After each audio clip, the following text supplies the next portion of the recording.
Hi everyone, it's Audrey Wright, Health Education Specialist at HPMC. Today's topic is decoding a food label. Learning how to properly read a food label will allow you to make informed decisions about the foods that you're eating.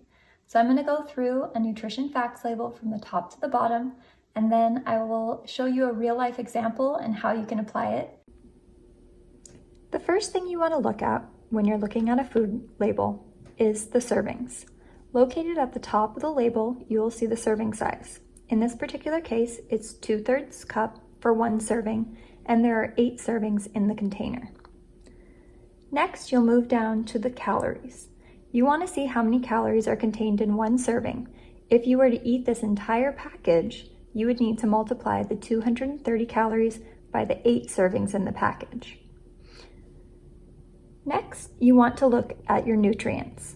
So down below, you'll see some words in bold. You have your fat, cholesterol, and sodium, and those are going to be nutrients that you want to limit in your diet.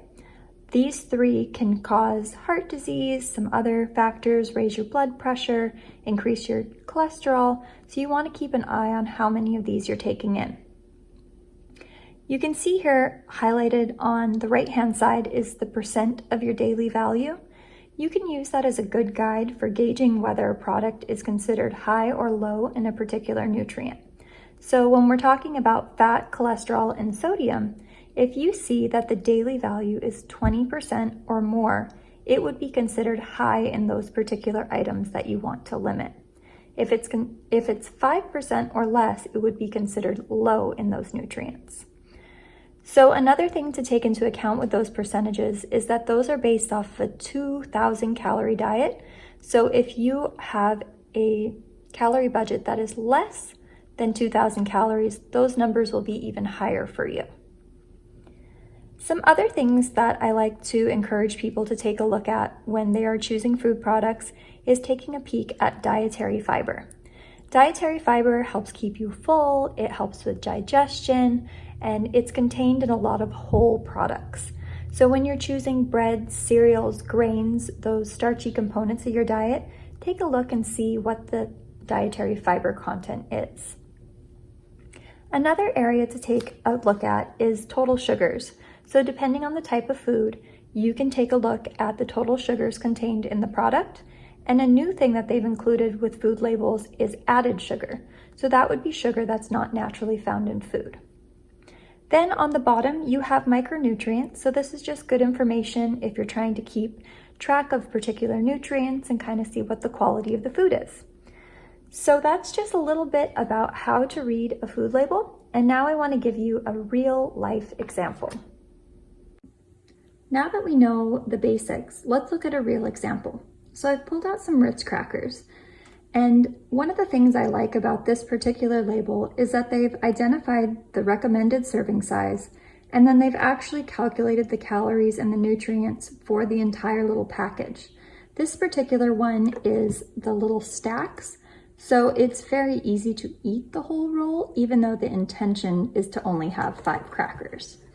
So as we can see here, they have identified that the serving size is 5 crackers, and there's about 22 servings in the entire box.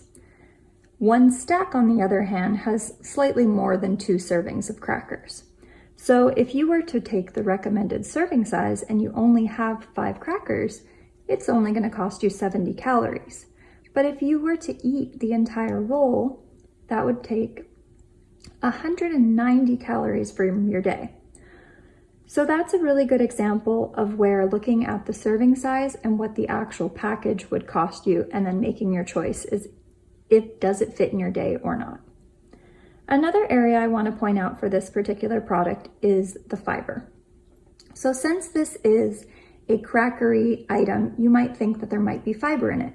It's also marketed as whole wheat, so you think it's healthy. But if you actually take a look at the fiber content, it has 1 gram for 5 crackers and about 2 grams for the entire stack. So from a food choice perspective, this would be considered lower in fiber, which I'll talk about another day.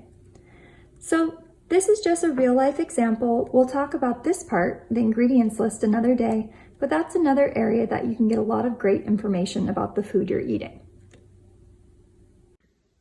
Thanks for joining me today. I hope you learned something new. Take a look at the notes section for some great resources from the American Heart Association and Eating Right on how to read a food label. There's a great infographic included down there, so click on those links to learn more. Come join us again. Thanks.